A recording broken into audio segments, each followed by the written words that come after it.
कह दो जो भी कहना है बातों बातों में।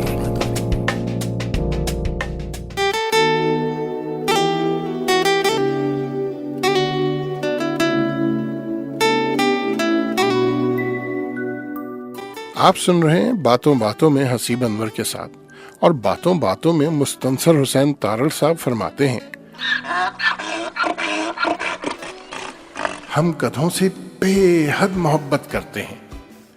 हम उनसे इतना लाड प्यार करते हैं कि उनकी आदतें बिगड़ गई हैं। जी हाँ, कभी मर्सिडीज तो कभी BMW। खैर छोड़ें इस बात को। तारड़ साहब आगे फरमाते हैं, और वो पहले से भी ज्यादा गधे हो गए हैं।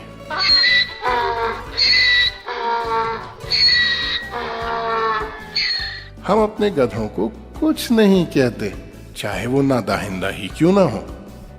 उन्हें गधे का बच्चा भी नहीं कह सकते कि कहीं वो माइंड ना कर जाए और कहीं उनका इस्तिकाक मजरू ना हो जाए।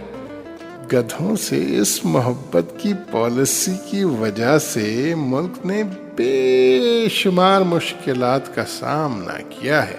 गधों की मर्जी में जो आता है वो करते हैं, यानी खरमस्तियां करते हैं। लेकिन हम इतना भी नहीं कर सकते कि उनके रुखसार पर एक चपत लगाकर कहें, तुम तो बड़े गधे हो।